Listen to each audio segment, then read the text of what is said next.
కి స్వాగతం. ముందుగా ముఖ్యాంశాలు. తిరుమల శ్రీ వెంకటేశ్వర స్వామి వారిని దర్శించుకున్న భారత రాష్ట్రపతి ద్రౌపది ముర్ము. ఆలయ మర్యాదలతో ఇస్తికపాల్ స్వాగతం పలికిన అర్చక బృందం, ఆలయ అధికారులు. తిరుచానూరు అమ్మవారి బ్రహ్మోత్సవాల్లో అత్యంత ప్రీతిపాత్రమైన గజవాహనంపై ఆలయ 4 మాడ వీధుల్లో విహరిస్తూ భక్తులను అనుగ్రహించిన శ్రీ పద్మావతి అమ్మవారు. పట్టపగలే ఏటీఎం నగదు తీసుకెళ్తున్న వాహనం నుండి 7 కోట్లు చోరీ. కర్ణాటకలో దోపిడీ, చిత్తూరు జిల్లాలో తనిఖీలు. చోరీకి పాల్పడ్డ దుండగులు చిత్తూరు జిల్లా వైపు వచ్చారని కర్ణాటక పోలీసులు, జిల్లాలో తనిఖీలు. చిత్తూరు జిల్లా బాకల వద్ద చోరీకి ఉపయోగించిన ఇన్నోవా కారును గుర్తించిన పోలీసులు. వార్తల్లోని వివరాలు. ఈ రోజు ఏపీజీ మరియు బీసీ చైర్మన్, తిరుపతి నియోజకవర్గ తెలుగుదేశం పార్టీ ఇన్ఛార్జ్, తిరుపతి మాజీ ఎమ్మెల్యే మన్నూరు సుగుణమ్మ ఆధ్వర్యంలో సుగుణమ్మ నివాసం వద్ద జరిగిన ప్రజావేదిక కార్యక్రమానికి తిరుపతిలో ప్రజలు భారీగా తరలివచ్చి వారి సమస్యలు అర్జీ రూపంలో తెలపడం జరిగింది. ఈ కార్యక్రమంలో మొత్తం 32 అర్జీలు వచ్చినట్లు తెలిపారు. జబ్బర్ లేఅవుట్ నుండి హెడ్ పోస్ట్ ఆఫీస్ రోడ్డు నందు రోడ్డుపై పాత కరెంటు స్తంభంను తొలగించాలని అర్జీ రాగా ఏపీ ఎస్పీడీసీఎల్ ఏఈకి ఫోన్ చేసి ఈ సమస్యను పరిష్కరించాలని తెలపడంతో వారు సానుకూలంగా స్పందించి త్వరలోనే సమస్య పరిష్కరిస్తామని తెలపడం జరిగింది. అమెగోస్ అపార్ట్మెంట్ రోడ్డు నందు డ్రైనేజీ వర్క్ మరియు రోడ్డు రాకపోకలకు చాలా ఇబ్బందికరంగా ఉండడం వలన అర్జీ రావడంతో మున్సిపల్ ఎస్సీ గారికి తెలపడం జరిగింది. ఏ దేవరాజు అనే అతను తిరుమలలో ఉంటున్నాడని తిరుమల తిరుపతి దేవస్థానం వారికి విన్నవించుకోవడం జరిగిందన్నారు. రోడ్డు గుంతలమయంగా ఉండడం వలన రోడ్డు బాగు చేయాలని కోరడం జరిగింది. ఈ కార్యక్రమానికి నగర పార్టీ ప్రెసిడెంట్ చిన్నబాబు, రుద్రకోటి సదాశివం, రాష్ట్ర నాయకులు బుల్లెట్ రమణ, దంపూరి భాస్కర్ యాదవ్ తదితరులు ముఖ్య నాయకులు పాల్గొన్నారు. ఈ రోజున పిఎంఏవై కింద మన ముఖ్యమంత్రి నారా చంద్రబాబు నాయుడు గారు ఏదైతే 2 సెంట్ల భూమి ఇచ్చి 2.5 లక్షల రూపాయలను సబ్సిడీగా ఇచ్చి వారికి ఇళ్ళు కట్టుకునే విధంగా కూడా మేము ప్రభుత్వం తరఫున వెసులుబాటు చేయడం జరుగుతుందని చెప్పడం జరిగింది. గ్రామాల్లో అయితే 3 సెంట్లు, అర్బన్లో అయితే 2 సెంట్ల భూమి ఇస్తూ 2.5 లక్షల రూపాయలు మరి సబ్సిడీని పిఎంఏవై కింద, ప్రధానమంత్రి ఆవాస్ యోజన కింద ఇంటి స్థలాలు లేని వాళ్ళకు కూడా 2 సెంట్ల భూమి ఇచ్చి వాళ్ళకి 2.5 లక్షల రూపాయలు లోన్ ఇచ్చి తద్వారా వాళ్ళు ఇల్లు కట్టుకునే విధంగా కూడా కృషి చేస్తున్నాం. అదే కాకుండా జాగా వాళ్ళ సొంతమై ఉంటే వారికి కూడా ఇల్లు కట్టుకోవడానికి మరి 2.5 లక్షల రూపాయలు వారికి సబ్సిడీ కూడా ఇస్తున్నాం. ఇవన్నీ కూడా మరి ప్రజలు తెలుసుకోవాలి. అదే కాకుండా పిఎంఏవైకి అర్హులు కావాలంటే వాళ్ళ రేషన్ కార్డు, వాళ్ళ ఆధార్ కార్డ్సు, కుల సర్టిఫికెటు, అదేవిధంగా ఇన్కమ్ సర్టిఫికెట్ కూడా ఎంతైనా అవసరమైనవి కూడా వాళ్ళకి తెలియజేయడం జరుగుతుంది. ఇన్కమ్ సర్టిఫికెటు పర్ యానం 3 లక్షలు ఉంటే వాళ్ళందరూ కూడా అర్హులు అవుతారని కూడా తెలియజేస్తూ ఈ విధంగా మరి ప్రభుత్వం అందించేటువంటి సంక్షేమ కార్యక్రమాల ద్వారా ప్రజలు ఈరోజు ఎంతో సంతోషంగా ఉన్నారు. ఇంకా కూడా రానటువంటి వాళ్ళు ఈ రోజున కొత్త అప్లికేషన్ తీసుకోవడం, దాన్ని ప్రాసెస్ చేయడం జరుగుతోంది సంబంధిత అధికారులకు చెప్పి. పోతే అభివృద్ధి కార్యక్రమాల్లో భాగంగా ఈ రోజున మనం చూసాం, రాష్ట్రమంతా కూడా ఈజ్ ఆఫ్ డూయింగ్ బిజినెసే కాకుండా అంటే సులభతరమైన పద్ధతుల ద్వారా ఇంటికొక ఎంటర్ప్రెన్యూర్, ఇంటికొక పారిశ్రామికవేత్త కావాలని మన ముఖ్యమంత్రి గారి ఆశయం ప్రకారం కూడా మనం విశాఖపట్నంలో చూసినటువంటి సమ్మిట్ కానివ్వండి, అదేవిధంగా ఎంఎస్సి ఎంఈ ద్వారా జరిగినటువంటి సింగిల్ విండో పర్మిషన్లు ఇచ్చి వాళ్ళందరినీ ఉత్సాహపరచం కానివ్వండి, ఇవన్నీ కూడా మన రాష్ట్రాభివృద్ధికి సులభతరమే కాకుండా ఆంధ్రప్రదేశ్ రాష్ట్రం ప్రత్యేకంగా స్పీడ్ను కూడా పెంచింది.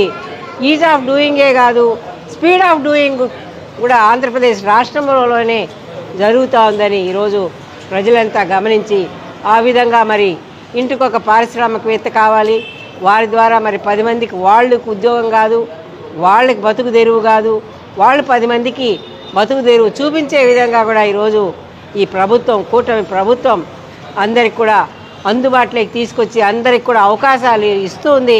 కాబట్టి ప్రతి ఒక్కరు కూడా ఇవన్నీ తెలుసుకొని ఇచ్చినటువంటి అవకాశాలను అందిపుచ్చుకొని తప్పకుండా వారు అభివృద్ధి చెందుతూ ఈ రాష్ట్రాభివృద్ధికి తోడ్పడాలని కోరుకుంటూ అందరికీ ధన్యవాదాలతో సెలవు తీసుకుంటున్నాను. తిరుపతి జిల్లాలో అసంపూర్తిగా ఉన్న టిడ్కో ఇళ్ల నిర్మాణం పూర్తి చేసి లబ్ధిదారులకు అందించాలని సిపిఎం జిల్లా కార్యదర్శి వందవాసి నాగరాజు డిమాండ్ చేశారు. ఈ సందర్భంగా వారు మాట్లాడుతూ జిల్లాలో 10,000 టిడ్కో ఇళ్లు అసంపూర్తిగా ఉన్నాయన్నారు. వీటి నిర్మాణం పూర్తి చేయకపోవడం వల్ల శిథిలావస్థకు చేరుకునే పరిస్థితి ఏర్పడిందన్నారు. జిల్లాలోని తిరుపతి, వెంకటగిరి, గూడూరు, నాయుడుపేట, సూలూరుపేట, శ్రీకాళహస్తి, పుత్తూరు పట్టణాలలో 10,000 ఇళ్లు నిర్మించి లబ్ధిదారులకు అందించకుండా ఇబ్బందులకు గురి చేస్తున్నారని ఆయన తెలిపారు. తెలుగుదేశం కూటమి ప్రభుత్వం వచ్చిన వెంటనే వైఎస్ఆర్ పార్టీ వేసిన రంగులను మార్చి కిటికీలను, విద్యుత్, నీటి సౌకర్యాలను పూర్తి చేసి అందిస్తామని వాగ్దానం చేసి గొప్పగా ప్రకటనలు చేశారని అన్నారు. ఆచరణలో ఒక్క అడుగు కూడా ముందు వేయలేదన్నారు. డబ్బులు చెల్లించిన పేదలు ఒకవైపు బ్యాంకులకు వడ్డీలు చెల్లించలేక, తమ నివాసం ఇళ్లకు బాడుగ చెల్లించలేక అప్పుల పాలవుతున్నారని అన్నారు. తీవ్రమైన మనోవేదనకు గురవుతున్నట్లు తెలిపారు. మున్సిపల్ శాఖ మంత్రి నారాయణ సంవత్సరంలోపు ఇళ్లను అందిస్తామని ప్రకటించినప్పటికీ దీనికి ప్రాధాన్యత ఇవ్వడం లేదన్నారు. కొత్తగా 3 సెంట్లు, 2 సెంట్లు ఇంటి స్థలాలు ఇచ్చే పరిస్థితి లేదన్నారు. కనీసం నిర్మాణం పూర్తయి ప్రజలు నివసించడానికి చిన్న చిన్న పనులు పూర్తి చేస్తే ఉపయోగించుకునే పరిస్థితి ఉంటుందన్నారు. దీనికి భిన్నంగా నేడు పాలకులు వ్యవహరిస్తున్నారని, స్థానిక ఎమ్మెల్యేలు కూడా పట్టినట్లు వ్యవహరించడం సరైంది కాదని సిపిఎం భావిస్తోందన్నారు. వెంటనే పేదలకు ఇళ్లను అందించాలని, దీనిపై జరిగే పోరాటానికి అన్ని పక్షాలు కలిసి రావాలని సిపిఎం కోరుతోందన్నారు. శ్రీకాళహస్తి మున్సిపాలిటీకి సంబంధించిన టిడ్కో ఇళ్ల దగ్గర మనం ఉన్నాము. ఈ టిడ్కో ఇళ్లు దాదాపు ఒక్కొక్క దీంతో మనకి ఒక 30-40 ప్లాట్లు ఉన్నాయి. ఆ 30 అట్లాంటి ప్లాట్లు ఇక్కడ దాదాపు 40 దాకా ఉన్నాయి. వీటన్నిటి కూడా ఇస్తే వందలాది మందికి ఉపాధి, వాళ్ళకి నివాసం కల్పించిన వాళ్ళు అవుతాం. అంతా సిద్ధమైపోయింది. బ్రహ్మాండమైన బిల్డింగ్లు, అన్ని కిటికీలు అన్ని సిద్ధమైపోయినాయి. వాటికి చేయాల్సింది కరెంటు కనెక్షన్ ఇవ్వడము, నీటి సౌకర్యం కల్పించడం, ఇక్కడున్న చిన్న చిన్న చెట్లు చెదారాలు తొలగించడం చేస్తే ఇది ఉపయోగంలోకి తీసుకురావచ్చు. ఈ ప్రభుత్వం, తెలుగుదేశం కూటమి ప్రభుత్వం వచ్చిన తర్వాత దీన్ని మేము 6 నెలల్లోనే వీటన్నిటిని కూడా పేదలకు కేటాయిస్తాము, వాటన్నిటిని కూడా వినియోగంలోకి తెస్తామని చెప్పి అప్పుడు చెప్పారు. ఈ హౌసింగ్ వీటి మినిస్టరు అదే పనిగా మేము వీటిని కేటాయించడమే నా బాధ్యతగా తీసుకుని చేస్తామని చెప్పారు. ఈరోజు కాళహస్తి పట్టణంలో ఇళ్లు లేకుండా లేదా బాడుగులు కట్టలేక వీటన్నిటికీ డబ్బులు కట్టి వేలాది మంది ప్రజలు తమ బాధ వర్ణనాతీతంగా ఉంది. వీళ్ళకి సాంతన కలిగించాల్సిన బాధ్యత ఈ ప్రభుత్వం మీద లేదని నేను ప్రశ్నిస్తున్నా. ఈ మంత్రి, ఈ హౌసింగ్ మినిస్టర్ ఏం చేస్తున్నాడని చెప్పి నేను అడుగుతున్నా. అందుకని ఈ సమస్యలన్నింటినీ వీటన్నిటి చిన్న చిన్న ఎక్కువ ఖర్చు పెట్టబడాలి. పెద్ద ఖర్చు, కోటి ఖర్చు పెట్టేశారు. ఈ ఖర్చు పెట్టి వాళ్ళందరూ కూడా ఈ యొక్క బాధ్యత కల్పించాల్సిన అవసరం ఉంది. వీటిని మేము డిమాండ్ చేస్తున్నాం. సిపిఎం పార్టీ గతంలో కూడా కోరాం. ఇలా ఉద్యమం చేసి ఆక్రమించుకునే పరిస్థితి కల్పించకుండా వెంటనే ఈ యొక్క ఇళ్లన్నింటినీ కూడా వెంటనే పేదలకి కేటాయించాలని చెప్పేసి, అర్హులు కేటాయించాలని వాళ్ళు ఒకవైపు ఏమో వడ్డీలు పెరిగిపోతున్నాయి, బ్యాంకులో బెదిరిస్తున్నారు, ఇవన్నీ ఇబ్బందులు పడుతూ రెండో వైపు ఇళ్లు ఇవ్వని పరిస్థితులు ఉంటే ఇక్కడ మొత్తం సిమెంట్ రోడ్లు వేశారు, అన్ని రకాల ట్రాన్స్ఫరాలు పెట్టారు, అన్నీ ఉన్నాయి. అయితే వీటన్నింటినీ కూడా కల్పించకుండా చేయడం సరైన పద్ధతి కాదు. వెంటనే ఇవి శిథిలావస్థకి వెళ్తాయి. మెయింటెనెన్స్ లేకపోతే అంటే ప్రజా సొత్తుని మంచినీళ్ల ప్రాయంగా ఉపయోగం లేని పరిస్థితి తెస్తున్నారంటే వీళ్ళు బాధ్యతగా ఉండాలా లేదని చెప్పి మనం స్పష్టంగా తెలుస్తుంది. వెంటనే వాళ్ళు తమ బాధ్యతను గుర్తించి వెంటనే ఈ ఇళ్లని వినియోగంలోకి తేవాలని చెప్పి సిపిఎం పార్టీ తరఫున నేను విజ్ఞప్తి చేస్తాను. శ్రీనివాస మంగాపురంలోని శ్రీ వస్కోట ఎల్లమ్మ ఆలయ కమిటీ అధ్యక్షులు అంతరాజ్య చంద్రశేఖర్ మరియు పాలక మండలి సభ్యులు గ్రామస్తుల సహకారంతో ప్రతి శుక్రవారం భక్తులకు అన్నదానం వితరణ చేస్తున్నారు. చంద్రగిరి మండలం శ్రీనివాస మంగాపురంలో వెలిసిన శ్రీ వస్కోట ఎల్లమ్మ ఆలయ కమిటీ ఆధ్వర్యంలో ప్రతి శుక్రవారం అన్నదాన వితరణ కార్యక్రమానికి ముఖ్య అతిథిగా ఆంధ్రప్రదేశ్ హస్తకళల అభివృద్ధి సంస్థ చైర్మన్ మరియు తిరుపతి, చిత్తూరు ఉమ్మడి జిల్లాల జనసేన పార్టీ అధ్యక్షులు డాక్టర్ హరిప్రసాద్ విచ్చేయగా ఆలయ కమిటీ అధ్యక్షుడు చంద్రశేఖర్ మరియు కమిటీ సభ్యులు, గ్రామస్తులు ఆలయ పూజారి పూర్ణకుంభంతో ఘన స్వాగతం పలికారు.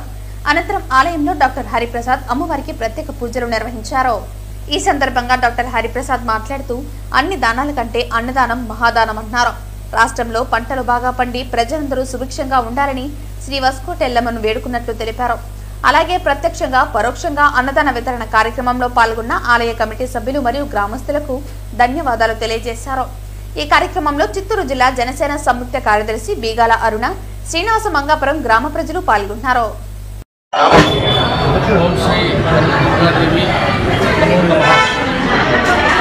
ఈరోజు శ్రీనివాస మంగాపురంలో కనకదుర్గాదేవి అమ్మవారి టెంపుల్లో అన్న చంద్రశేఖర్ గారి ఆధ్వర్యంలో గత 3 నెలలుగా అన్నదానం ప్రతి శుక్రవారం జరుగుతూ ఉంది. ఈరోజు ఈ యొక్క అన్నదాన మహోత్సవానికి నన్ను పిలిచినందుకు నేను మనస్ఫూర్తిగా అన్నగారికి ఆలయ కమిటీ సభ్యులందరికీ కూడా మనస్ఫూర్తిగా ధన్యవాదాలు తెలియజేస్తున్నాను.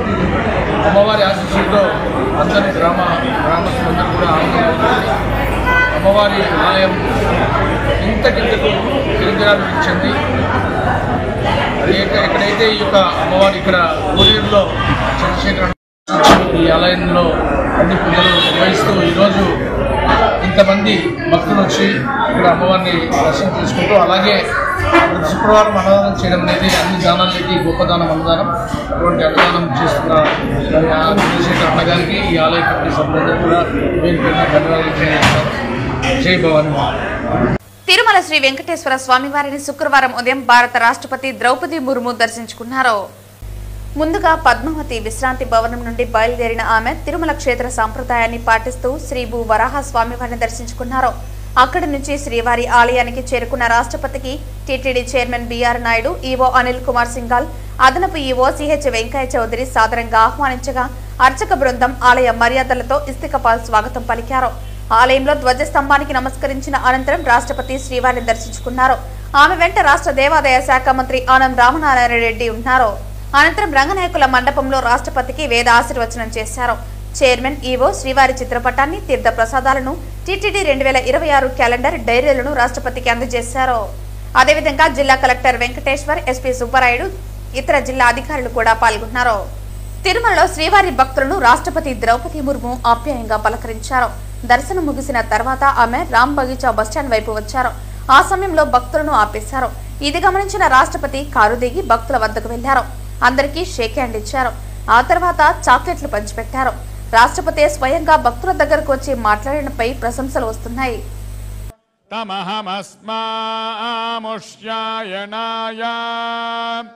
తేజసే బ్రహ్మవర్చసాయ గృహ్ణామి అపాయ ఓర్మౌరసః తమహమస్మాముష్యాయనాయ ఓజసే వీర్యాయ గృహ్ణామి అపాయో మధ్యతోరసః తమహమస్మాముష్యాయనాయ పుష్ట్యై ప్రజననాయ గృహ్ణామి అపాయో యజ్ఞయో రసః తమహమస్మాముష్యాయనాయ. తిరుచానూరు శ్రీ పద్మావతి అమ్మవారి కార్తీక బ్రహ్మోత్సవాలలో భాగంగా 5వ రోజు శుక్రవారం ఉదయం అమ్మవారు మోహిని అలంకరణలో పల్లకిలో ఊరేగుతూ భక్తులను అనుగ్రహించారు. అనంతరం రాత్రి 7 గంటలకు అత్యంత ప్రీతిపాత్రమైన గజవాహనంపై శ్రీ పద్మావతి అమ్మవారు ఆలయ 4 మాడవీధుల్లో విహరిస్తూ భక్తులను అనుగ్రహించారు. అమ్మవారి మోహిని అవతారం భౌతికంగా జగన్మోహక తత్వానికి, ఆధ్యాత్మికంగా మాయాతీత శుద్ధి సాక్షాత్కారాన్ని ఏక సమయంలోనే సిద్ధింపచేస్తుంది. ఉదయం 11:30 నుండి మధ్యాహ్నం 1 గంట వరకు శ్రీకృష్ణస్వామి మండపంలో అమ్మవారికి శాస్త్రోక్తంగా స్నపన తిరుమంజనం నిర్వహించారు. ఇందులో పసుపు, చందనం, పాలు, పెరుగు, తేనె, పన్నీరు, వివిధ రకాల ఫలాలతో అభిషేకం చేశారు. మధ్యాహ్నం 3:30 నుండి సాయంత్రం 5 గంటల వరకు వసంతోత్సవం నిర్వహించారు. బ్రహ్మోత్సవాలలో భాగంగా రాత్రి 7 నుంచి 10 గంటల వరకు శ్రీ పద్మావతి అమ్మవారు విశేషమైన గజ వాహనంపై భక్తులకు కనువిందు చేశారు. వాహన సేవల్లో తిరుమల పెద్ద జీఆర్ స్వామి, చిన్న జీఆర్ స్వామి, ఈవో అనిల్ కుమార్ సింఘాల్, జేఈఓ వీరబ్రహ్మం, ఆలయ డిప్యూటీ ఈవో హరీంద్రనాథ్, ఆలయ అర్చకులు శ్రీబాబు స్వామి తదితర అధికారులు పాల్గొన్నారు.